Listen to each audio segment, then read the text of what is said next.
Optic Glass. Woo! Here we are with another edition of Death Curse Society. I'm Red Crank. I've got my friends Molly Michael, the Colonel, and Zigzag. Today, we are talking all about the new Halloween movie. Just came out Friday. Been killing it at the box office this weekend. We'll talk about that later. Oh, somebody already knows. Somebody already knows. Oh, yeah. They were right. I know. Yeah. Anyway, we'll talk about the box office numbers later, Mr. Smug Asshole Zag. But first, we're going to talk about our initial thoughts. But before we get into that, I want to let you guys know that are watching right now, if you have not seen the movie, stop the video right now. I'm not fucking playing. Stop it. Don't watch this yet. We are going to spoil the shit out of this. Between the four of us, we've all seen it 10 times somehow. So there's no way we can sugarcoat over, oh, well, I didn't like this particular scene, and you know what I'm talking about. We can't do that shit. We're just going to tell you what was good, what was bad, and what gave some of us a bit of a hard-on. All right? That's what we're going to talk about. And one other thing I want to point out is the four of us really have not discussed this yet. So you guys are getting a very special treat. Our first discussion of the film, really. We've chatted briefly about it, but in very general terms, none of this is practiced. Nope. We're not that professional. Very little of this is scripted out. We're just going to go. We're going to start and go. One more thing I want to add to you guys, or mention to you guys, I should say, is this is going to be a long, drawn-out review and discussion about this movie. So much so that we don't want to bore you too much. So we're going to break it up into 3 different episodes. We're going to talk about our initial thoughts on the film and Act 1 in Part 1. In Part 2, we're going to break down Act 2, which is one of the biggest chunks of the film. And then at Part 3, we're going to discuss Act 3, and then our final thoughts. And I've got some questions prepared to throw at the guys just to kind of take them off guard and get their initial thoughts on what the future holds and the characters and things like that. So that's how we're going to break this video down. Get ready. And to start, we're going to talk about our initial thoughts, just an overlay of what we thought of the movie, each of us, and then get into scene-by-scene breakdown. So just because I know he's got some spooge in his pants already, I'm going to start with Molly. Molly, give me some of your initial thoughts on the movie. I left the theater talking about it. I left the theater feeling good, feeling satisfied, feeling like, okay, I can end it there. I'm good. I did not think it was great, and I, by no means thought it was bad.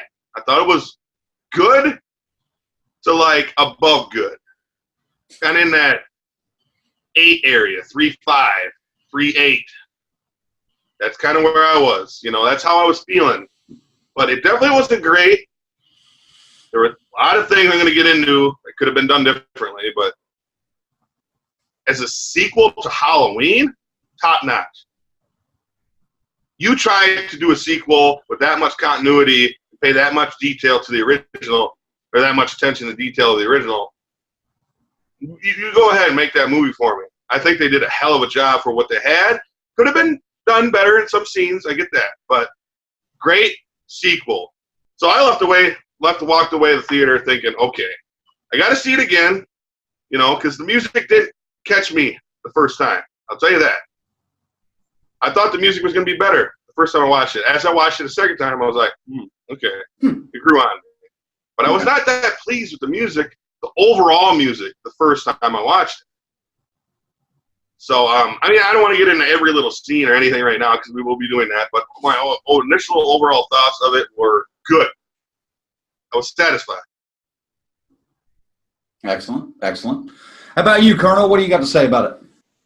My initial thought on the film was that I'm kind of with Molly. It was good. I did leave a little disappointed in my first viewing.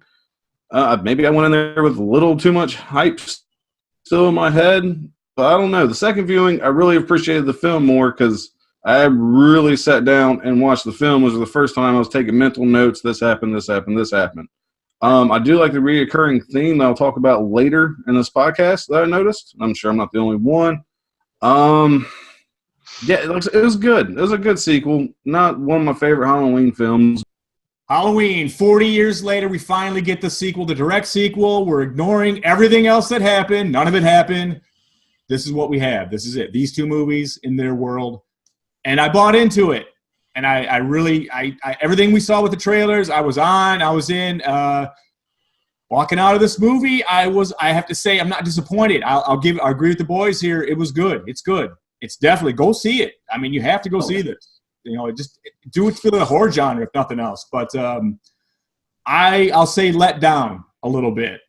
Let down. You know, I let it sink in, and I really, really broke it down in my own mind. And I understand why they went some of the ways they went, but there are some things here that just did not work that they tried. And we're going to get into it, you know, but I'll say as a Halloween movie, like as they're saying as a sequel, this is one of the best for a sequel. And there is things meticulously mentioned about the first one that it's almost ad nauseum. It's almost too much at a point. It's almost like they tried too hard to put some of this stuff in there.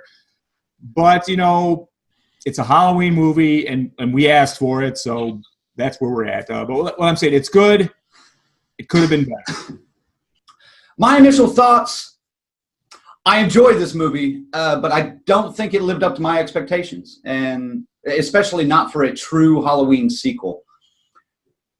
Now, it's perfectly shot. David Gordon Green and Michael Simmons, the cinematographer, did a fantastic job with the visual aspects. Have no problem with that. The sound and score are great, thanks in large part to John Carpenter. Where this movie lost me, and you guys should already know this, are the script and the story. That's my bread and butter. You don't have a movie without a good script, and this was almost a good script. There were just a couple of little minor things that I think they did too much with, and then they cheated on a little bit, in my opinion. A lot of that, I almost feel like a lot of the blame has to go to Danny McBride, not being a horror writer, mostly a comedy guy. And you guys remember when people were worried about Green and McBride being attached to this, like, well, wait, these guys are comedy writers or, you know, comedy filmmakers. How is this going to work? Unfortunately, those people were right. There is one particular scene that's very funny, but most of the rest of the humor just felt forced and literally took me out of the tension of the movie, you know? And that was one of the great things about the original was that tension hardly ever let up. I mean, once it started, it just built and built and built and built until it climaxed. Yeah. Like sex. You know, you're not going to be in the middle of sex and, hey, hold on, let me tell you a joke, you know, and you know, kill the mood for a minute and then, all right, now let's get back into it, you know? You're not going to do that. But that's where this movie lost me. Essentially, to me, this movie is kind of a mixture of all the Halloween sequels, which they disregarded in a way. Yeah.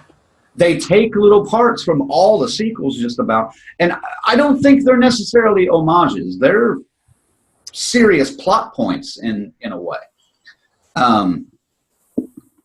Now, you take the Halloween mythology, and then you mash in Terminator 2 and Home Alone, and you have this movie. In fact, I may even refer to this movie from now on instead of like Halloween 2018 or David Gordon Green's Halloween. I may refer to this movie as Halloween T2, just to keep it simple. Laurie is the Sarah Connor that's living in a house rigged like Kevin McAllister, and Michael, of course, is the T-1000. When this movie was first announced, I was promised a film with originality and a true sequel to the original. But I don't think that's what I got. As for characters and the acting, Jamie Lee Curtis was just straight fucking perfection She couldn't have done any better. No one else could have done any better. This character seems like a little bit of it was pulled from H2O, but she plays it very differently. I mean, she has the same kind of issues that she has in H2O, but plays it so very differently. Instead of kind of weakened and running away, she's strong, stayed right where she was, and was ready for Michael when he came back. I was impressed also with Andi Matichak as Allison. I look forward to seeing her in more sequels, which we know we're going to get. And Judy Greer had a few good moments as Karen, but, and this is, I don't know why they do this with Judy Greer in most movies. They underutilized her. They could have used her a lot more. Now, James Jude Courtney, and we all want to talk about this guy here in a minute, I'm sure. Perfect. Probably the best on-screen portrayal of Michael since 1978, by far. His movements were great. Michael finally was brutal, shifty, sneaky, and unpredictable. I mean, there were moments that you're like, he's got options. It's almost like a choose your own adventure book. He's got options of who to kill. Like, do I kill the doctor, the people dressed up as doctor and nurse? Or do I go in this house and kill this bitch? You know, perfect. Now, Frank. Yep. Did you find him to be a little more like Jason in this to me? And I know Colonel, yeah, hell yeah, man. I mean, some of the styling of it wasn't Michael Myers at all. I know I get he's a 61-year-old crotchety old man now. That's cool. But, I mean, I found it hard not to think I'm looking at Jason here, the way he's hammering these people and some of these kills, you know? I mean. There's one thing I want to get into about that once we get into the scene-by-scene breakdown. But I kind of see what you're thinking. But I think a lot of that has to do with the fact that a lot of the movie, more than any other one, actually followed Michael. I mean, there were multiple scenes where you've got Michael's back just walking down the street. Yeah. And that's weird. You know, in the original, pretty much all you saw was either him coming at you or him standing off in the shadows. The occasional looking over his shoulder shot, like when he steps from behind the hedge and watches Laurie walk away. Yeah. It's going to bring up the topic of, did they show the shape too much? You know, that it's going to be a topic. It will be, absolutely. One last thing I will say on the initial thoughts is, and I hate to say it, but I was kind of right when I said they revealed too much in the trailers. Every time one of those scenes, especially one of those elongated scenes came up. Yeah, closet. The closet scene. You knew what was happening. There was no payoff. You knew what was happening. I knew exactly what was going on. I was just like, all right. And I found myself, especially the first time, I found myself just sitting there going, I've watched this scene 50 times already. I'm waiting for what happens after she opens the closet door, or whatever it might be. But that's basically my initial thoughts. I hate to say it, but Halloween T2, it's a good movie, but for the hardcore fans, there's going to be a lot to pick apart. But since we are super fans, that's what we're going to do. We're going to pick this movie apart just for you guys. So the movie opens at Smith's Grove Sanitarium, Institution, Prison, whatever it is now. It looks pretty damn maximum security. And a couple of podcasters, I believe from England. Wankers. Yeah, that's what I was looking for. They show up and want to see Michael and talk to Michael. And Michael's new doctor, Dr. Sartain, takes him on a little field trip across the yard to see him. Zag, talk to us about this scene, the opening. What did you think of it? I did. I'll tell you what, man. It was. It looked great. It actually gave me a little bit of chills. I was like, man, we are in for a ride here. I mean, 'cause they captured some shit there. I did like the way that he's like, oh, we give our patients sun here, we feed them right and everything. We treat them right here. I mean, it's a foreshadowing. And but the wankers come in and immediately starts fucking with him, and like the doctor's like, yeah, go ahead, proceed, go ahead, and that was weird, and but they get no response out of him, but it's super intense. It's very good, and we saw most of it in the trailers, but there is a little bit more there, and it goes right to a point to where it's like, oh my god, geez. I did enjoy it though. It worked. Dr. Sartain, seems like a nice guy. He was the main protege of Loomis and took over Michael Myers once Loomis passed. And so, right away you welcome him into the fold, because you're thinking, okay, you kind of think where he's going to be and what he's doing. And then we go with the wankers. They need more of a story. They don't have enough for their little podcast, so they have to continue. Right. Michael was a little dry on that interview. Yeah. A little bit. Yeah, just a touch. Colonel, what do you got on the opening? What did you think of it? The opening, again, like Zach said, pretty much already seen this in the trailer. It was but the tension is so much more on the big screen.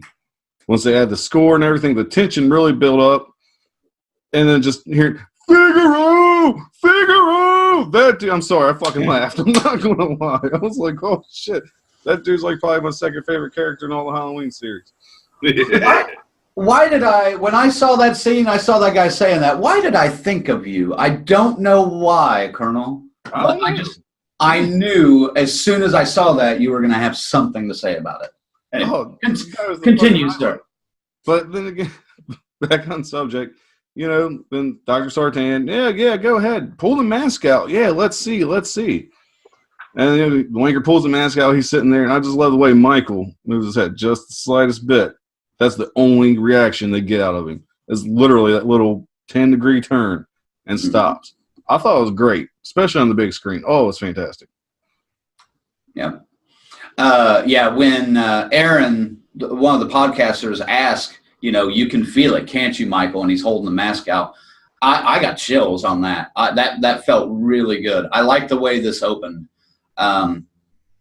It almost gave the impression that Michael is kind of one with the mask, and him being in its presence kind of, woke up his powers or woke up that evil that maybe has been dormant for 40 years, and I can get behind that. That's a creative choice and a script choice I can get behind.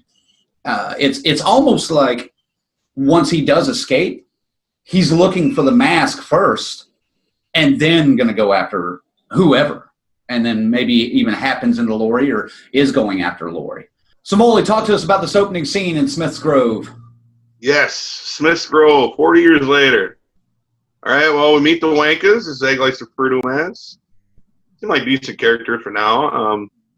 New doctor. Okay, we're going to get to him eventually, but initially meeting him, I'm like, all right, they're bringing in a Dr. Loomis-esque character, which is cool. And, and regardless of what he looks like, he's an older guy, he has a beard, so what? Loomis had an iconic style beard for one thing. This guy just looks like a normal doctor, for right now, antagonizing Myers. Hey, give him the mask! Get the mask! Yeah, do that little thing. Come on, get a rise out of him, like Colonel said, that little, oh, you don't know what you doing, boy. You want to stir up that kind of shit with me.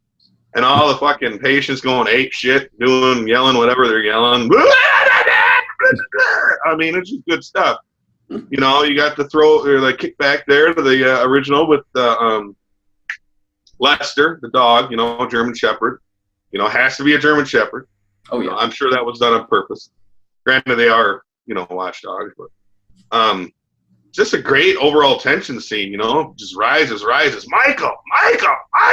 He's just like, nope, you ain't getting nothing out of me. Not yet.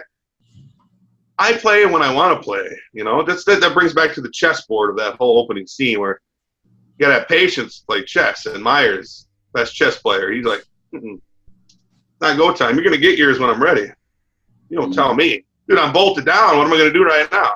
So I thought the opening scene was a great way to kick it off. You got a little intro to a few people, and, good way to start it. I was pretty impressed with that. Nice. Let me ask you guys a question, and this is something that I've been kind of toying with in my head, and for a little bit I liked it, but then I'm kind of leering away from it again. But Did you want to get a reaction more than you did from Michael? Like, No. Did you want Aaron to step a little bit too close to the yellow line and maybe Michael not lunge for him but move towards him a little bit? Did you want that at all? No, that'd make him too animal-like, not calculating. I wouldn't. No, because you keep in mind he's been locked up for a long time. He's been locked up most of his life, honestly. What, 15 and 40 years, 55 years of his life, pretty much, give or take. And how many people he's probably had to deal with, other patients being close, doctors, psychiatrists touching him, getting real close, handcuffing him. He never attacked those people. Why would he attack somebody who was – no. Okay. I'm glad they left the way it is. He's emotionless unless it's actually go. I agree. Zach, what do you think? I thought he was. If he would, the slight head turn was probably the perfect thing when the mask came out. But the doctor also said Michael can speak, but chooses not to. So right away, I'm thinking, oh man, they're going to have him say something in this, So that stuck in me too, So, but right. I was kind of happy with the way they did it with just a slight little 10-degree head turn. That was dead on. All right. Like I said, I talked myself out of it once I thought about it, but it did cross my mind. I wanted to bring it up with you guys and see what you thought. Yeah. All right. Then we get the title card that pops up, Aaron's got the mask held out. Everyone's going ape shit in the asylum. And he screams, say something, and then boom, title card, music pops in. We got a crushed pumpkin jack-o'-lantern on the side. I liked that.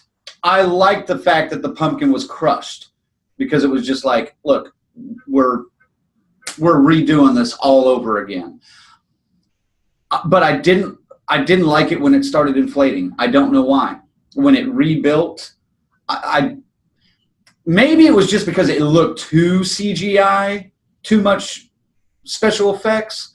If it had been something a little more normal or natural, maybe like if they had reverse shot a rotting pumpkin, yeah, and then reverse that, maybe it would have looked all right. But this just it tweaked me a little bit. Or I wish they would have just left the pumpkin flat.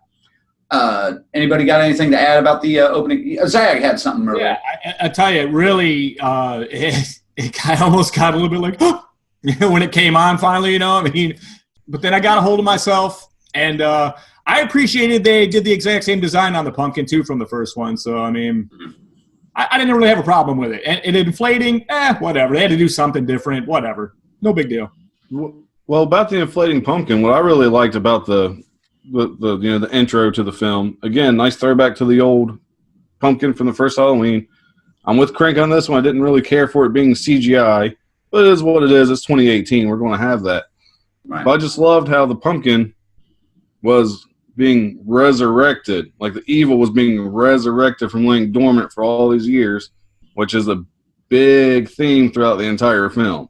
So I thought it was perfect.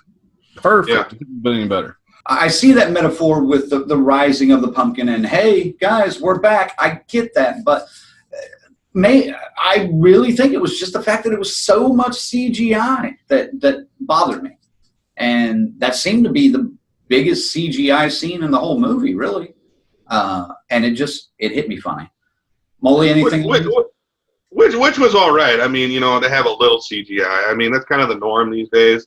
Sure. It would be better if they didn't have any in this movie, but, for it to only to really use it on that scene, that was fine. And I get that, the resurrection.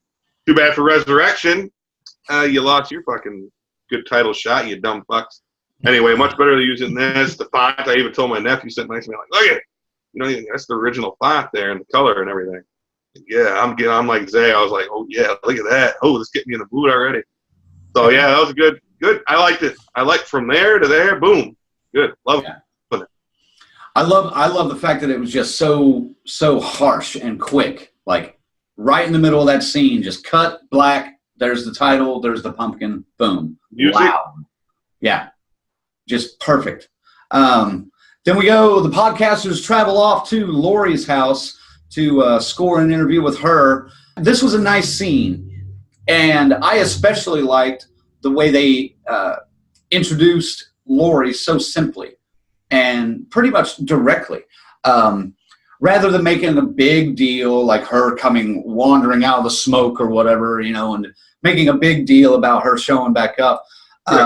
She just brings a chair in, clears out the living room, plops it down, sits down, and is like, what the fuck do you want? Perfect. Anybody got anything to add on? Let's start with Colonel on this. Talk to us about the podcasters and Laurie. The podcaster and Laurie scene is a good way to set Laurie's character up.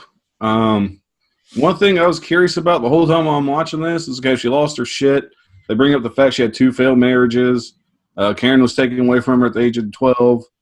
And just how her life was pretty much just shit since the original incident in 78. How in the hell does she have enough money to build a fucking fortress?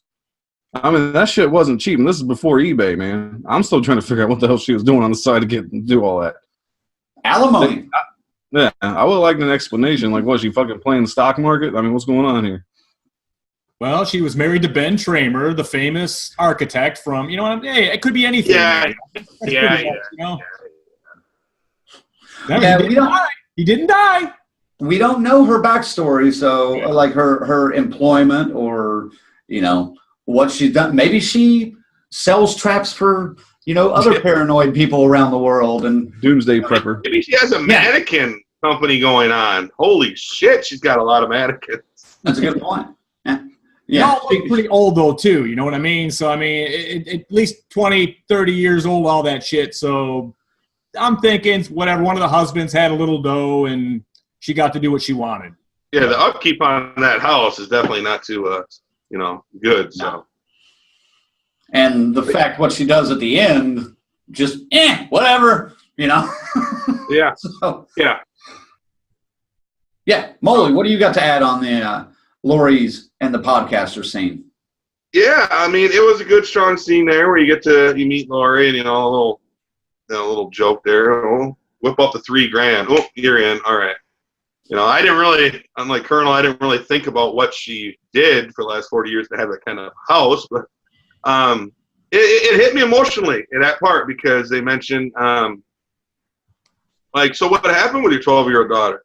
When did you get her back? Like, you know I didn't get her back. You know, anybody who knows me, I mean, personally, I can relate to that. And that was emotional, you know, and I thought it was great. And she answered the question. She's like, we're done. Get out. You know, that was it. Move on. Right. I thought it was great. Yeah, that was a really good scene, a really good character moment for her where she was able to play off that vulnerability that they're trying to dig. And she's still like, yeah, I get it. You know a little bit about my story. Well, thanks for your time. Fuck you. Yeah, you struck the wrong nerve. You need to leave. Yeah. Maybe that's how she affords all this shit. Maybe she just does $3,000 interviews every day. Maybe. You know, 40 years, $3,000 a day. Boom, boom, boom. I don't know. No, I'm just going to say one more last thing on this theme and the money. The company I work for, our shipping yard is secure like Laurie's house. To order that type of gate is at least like $10,000 because I had to help get it replaced before. So she has money. I'm just saying, from personal experience, that's at least a $10,000 gate. Hey, also, keep in mind, her parents, they're probably dead now. Strode Realty. She probably got an inheritance. Maybe she just inherited that house. I mean, they seem like Strode Realty. The parents seemed like they were pretty well-to-do. They had a house, cars. I mean, you know, when they passed away, I'm sure she got some sort of money, life insurance policies. Easy. There you go. There you go. That explains it. Easy patching the gaps, baby. That's what we do. After that, we go to Ray and Karen's house. Now, Karen is Laurie's daughter. Ray is her husband. We also meet Allison in this sequence. Good introduction of the characters. I'm not the biggest fan of Ray, but Karen and Allison are both strong female characters that I think brought a lot to the movie. I wish Karen would have brought a little more, but that's just me. Molly, talk to us about Ray and Karen's house and that first scene of them. All right. Well, that opening scene, you get to meet the three more pretty important characters. Allison, the granddaughter. She was definitely one of my favorite characters of the movie. Not to, you know, and she's good looking. So shut up. Karen Karen now, out of the Strode women, I'll even say when we get to it later at the end, you know, I'll save it, I guess. But yeah, I got an issue with Karen, and her overall performance. The husband, what's his name? Ray. Ray. Okay, Ray. Okay, his little penis joke. All right, get a move on. It seemed like he just came there for a little comic relief, had no place really being in the movie.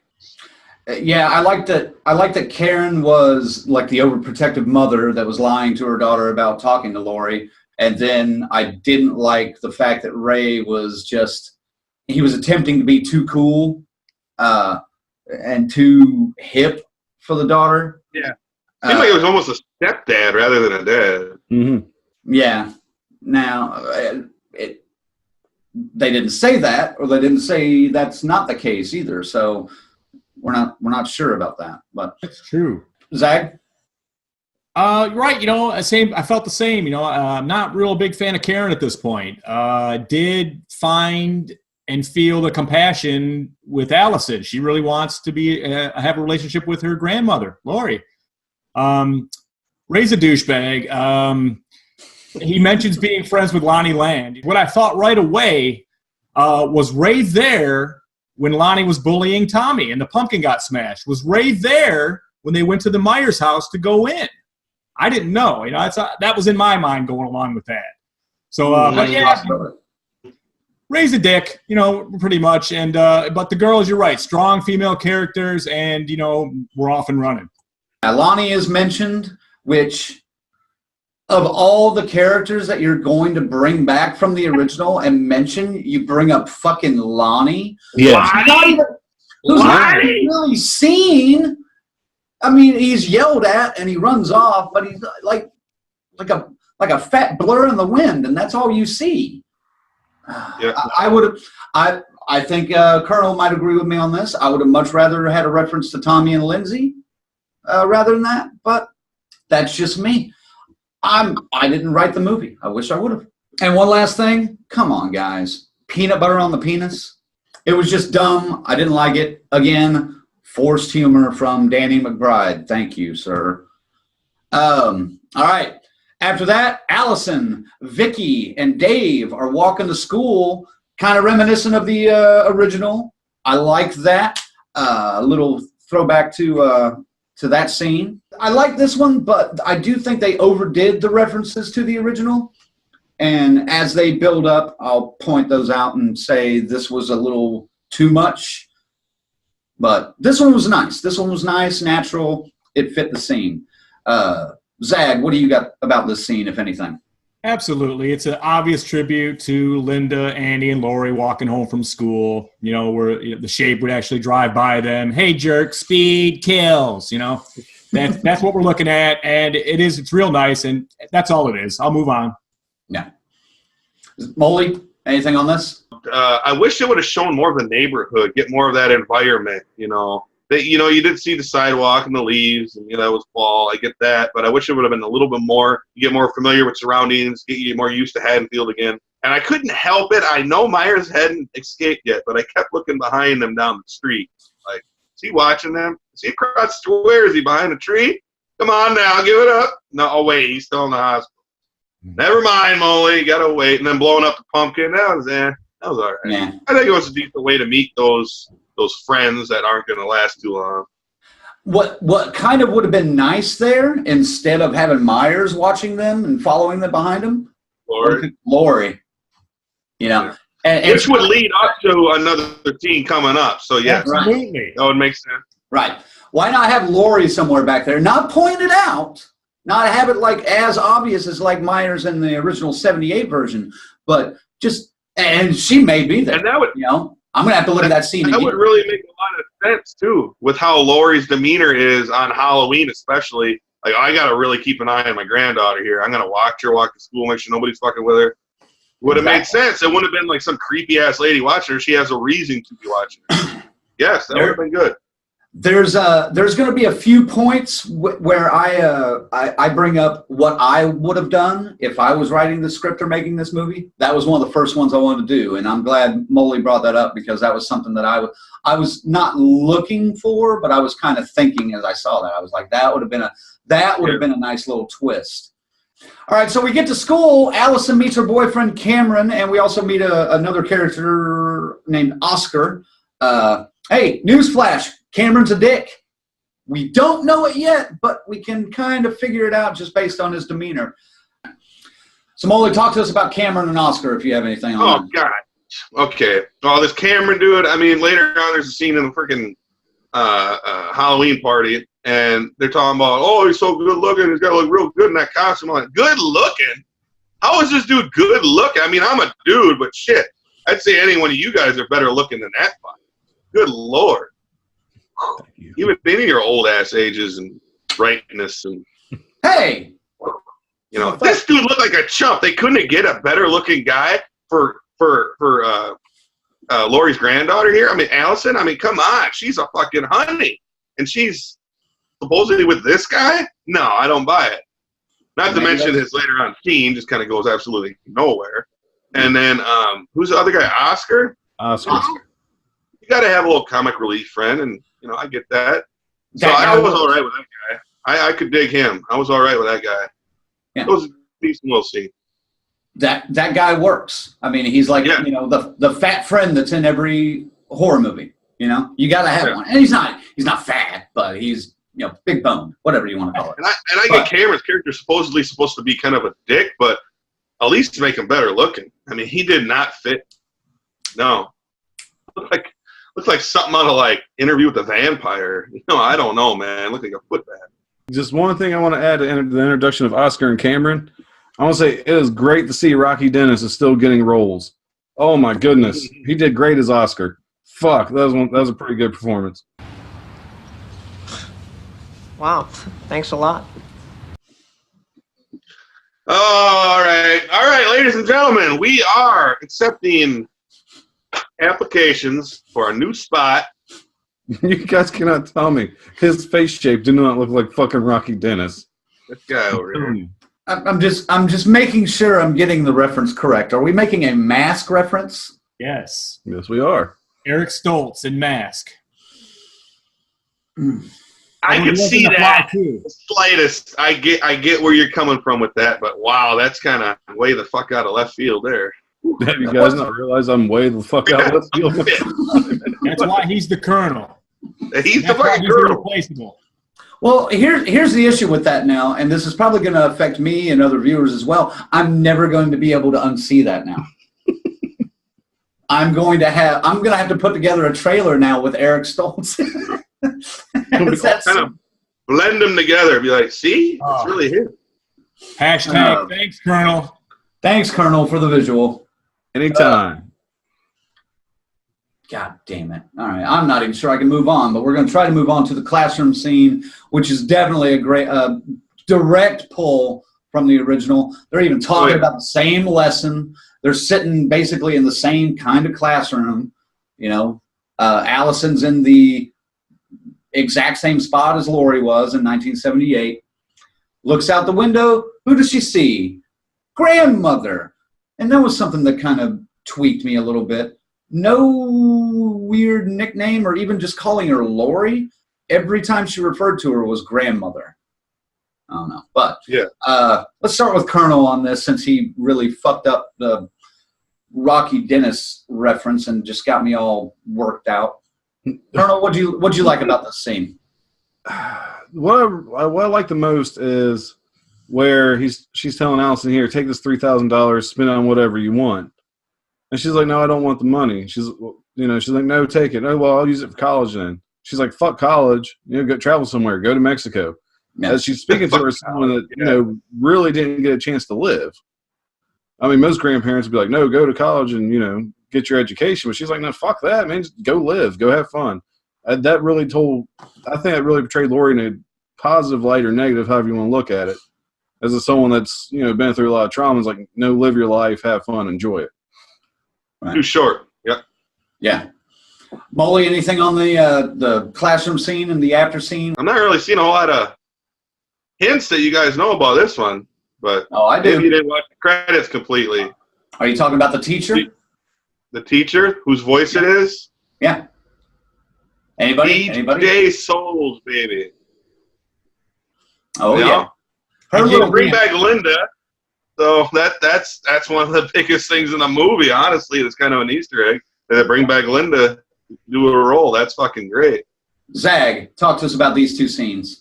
These two guys nailed it. It was absolutely epic, and the whole thing leading up. It's almost shot for shot from the first one, how they do it, and then they cut nicely right to her talking to Grandma out on the playground. And yeah, exactly. Fuck college. This is the first time we see that, despite everything that's happened, Laurie's still in there, and she doesn't want to see her granddaughter waste her life like she did. Or her mother, for that matter. You know what I mean? So I really thought that was a great scene, and it really, really worked for me. Right. Yeah, I like those two. And Laurie and Allison, there's a good relationship there. Maybe not in the story. I think there will be from the growth that they experienced and everything they went through in the movie. But there's a good relationship there as actors. They work really well together, and I appreciated that. In a lot of ways, Laurie is stuck at that age too. That's where she was traumatized, and she's still at that age, and she's like, "You got to go live your life." So they do have that nice connection. Well, and it's one of those situations where trauma victims or people that go through an event like what Laurie would have gone through, they're always going to go back to that. Well, what could I have done to change my life, either before that event or directly after that event. And she's kind of telling her daughter or her granddaughter, do something, and that's a nice touch. Shortly after that, we see Laurie at the shooting range being all badass. I don't think we necessarily need to talk too much about that. Then we go to, we have a couple of quick scenes. We have the prison transfer going on at the same time that in a cheap motel, the podcasters are listening to some recordings that they've gotten from Dr. Loomis and probably some kind of court depositions. I really did not like the voice artist that they got for Loomis. I thought they could have found just about anybody else to do that. I liked the dialogue that was in there. He's talking about he's evil, kill him, shoot him in the head, and when his vitals are dead, or when burn him, incinerate him. That's the only way you're going to be able to get rid of him. I like that. But Molly, talk to us about these couple scenes right there. Yeah, I can strongly agree on that. I mean, only at the end of what that guy's dialogue was saying did he slightly even kind of register to me as Loomis, but no, to me that was not Loomis. I mean, Loomis's accent isn't really that hard to pull off, especially for somebody that is from that country. I mean, he could have done much better than that. They could have put a little more money and effort into that. Zag, talk to us about the prison transfer of the motel scene with the podcasters. Anything to add on that? Totally agree with the Loomis imposter. Terrible. He touched a couple of times at the very end of the whole thing he was saying, but barely matched Sam Loomis, in my opinion. That was terrible. Prison transfer was good, and yeah, you see the foreshadowing. He's like, Michael Myers is my patient, and he will be until I transfer his to another doctor. I'll be honest, I didn't really make the connection there as obsession yet at that point, but I thought it was good, though. I mean, it looked like they were handling things well and everything was going to go fine. So, I mean, yeah, it worked. It did work. But the Loomis, that sucked. Yeah. Yeah, on second and third viewings, you'll read a lot more into Dr. Sartain's lines as you did in the first one. So the twist in that way kind of works, I guess, but we'll get to that later. So, Colonel, what do you got to add on this? The only thing I have to add on, I'm a little surprised you guys didn't mention how Laurie was sitting out of Smith's Grove having a panic attack with that revolver in her hand, like just about ready to freak because she saw him. That's because I wasn't positive if that scene was after what we were talking about, is why I didn't talk about that. Okay. Well, I mean, we're getting ready to go to the dinner scene, but you do see her outside the facility. Yeah. They're pulling the bus out. So Yes. and you do see her drinking that little airport bottle. Yeah. Yeah. Just fucking freaking, man. H2O. Yeah. Probably the first time seeing him since that night. Probably. It probably just drove her nuts. You definitely see there's damage there at that point, because it almost looks like Rain Man almost wants to smack her head a little bit, and like she starts screaming and shit.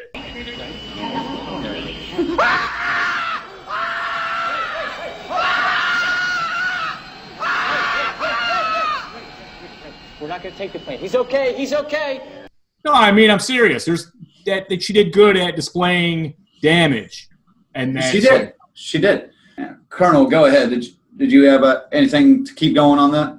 Not just one last thing about the Loomis voice actor being terrible. Not only was he terrible, he did not mention once that he shot Michael 6 times. I shot him 6 times. 6 times. 6 times. Can't have gotten very far. Come on. 6 times. I shot him in the heart. I shot him in the 6 times. I shot him in the heart. I shot him in the 6 times. Can't have gotten very far. Come on. This man he's not human. I did like that the dialogue never called Michael a he, or it was it. I did like that, like the first one. The other thing I will mention is, we've had a prison transfer in a previous sequel, and, it's a small thing. Obviously, they had to figure out some way to get Michael out in the open, and a transfer is one of the easiest ways, but they've done it before. They took it away from the timeline or whatever, and now they're doing it again. But why the hell would you do it around Halloween? That's it. And we go to let's move to Halloween Killer on right before Halloween. Okay. Right before the anniversary. Good idea, folks. Then we move to a dinner scene with Ray, Cameron, Allison, and Karen, and then Laurie shows up and is her. Probably, in my opinion, Laurie's best scene in the movie. Just because she shows up somewhat normal, even though she's late because she's been watching the transfer. And then she starts chugging Ray's wine, similar to H2O. And then she breaks down after seeing Michael. She went through just a series of emotions in that, and it's a short scene. I mean, 2 minutes maybe. She just swept right through it all. If you want to see the effects of like somebody going through PTSD, that's a good scene right there. The thing that bothered me the most about this scene was she called Michael the Shape. Why? No one refers to him as the Shape except The filmmakers. John Carpenter. Yeah. She says, I saw him. I saw the Shape. And that pissed me off. She wouldn't have done that. Now, if she would have said the Boogeyman, boom, believable. Woo. That's what she said right after everything was done in the first one, was that the Boogeyman. That would have worked. I didn't like the fact that she called him the Shape, though. Molly, let's start with you. Anything to add on this scene? I thought that scene was great. Laurie really knocked it out of the park, and I was impressed with Allison. The other two, once again, they're falling short. I did not like their shortness with Laurie. There was no sympathy from the two, Karen and Numbnuts over here. The out of the restaurant scene, to me, emotionally, was probably one of the best scenes of the movie, where, Allison says, fuck you, I'm going out there to comfort my grandmother. And where they hug and embrace outside, and the camera angles, I thought that was great. To me, that was one of the most touching moments of the movie right there. It was like, see, at least the granddaughter gets it. One thing to explain Karen and Ray's shortness, is they probably go through something like this almost every year around this time. So they're probably just kind of tired of it. Zag? Yeah, exactly. I really much more you can add on to what they laid out there. Aside from maybe, it does appear like Karen, it's me. She's all trying to make it about her, and it's her and her life and the way she views it, and she has to deal with it. And it's almost, there's no compassion to what the fuck happened there. And I wanted to look at Ray and go, you don't know what death is. You know, I mean, just the way he was acting. I mean, dickhead, dude. Right, yeah. Come on, man. So, but yeah, I mean, this scene is, it's critical to show Allison has this the strong compassion that Laurie had in the first one, and that's what got it for me. So, excellent. Well, I mean, if you parallel these movies, you know, side by side, Allison is Laurie. To have the same characteristics, that's it. That was important, you know, and for Karen to have none of them, you know, or so it seemed. One last thing I want to add about this scene is I thought it was a nice way to tell Karen's backstory with the little flashbacks and her saying, you know, this, you know, you don't know much about my childhood. This is how I was raised, you know, with kind of a crazy mother who put me through training. I knew how to fire a gun at 8 and I was taken away at 12 or whatever it was, you know.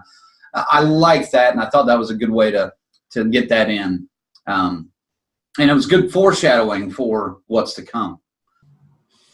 All right, well, that's going to wrap it up for Act 1 of the new Halloween. And since Laurie did, we don't want to ruin your dinner plan, so we're going to take a break. We're going to come back tomorrow with Act 2. Stick around for that. This is going to be Red Crank, Moley Michael, the Colonel, and Zigzag saying DCS out, folks. DCS out. Hey, Kurt, say that.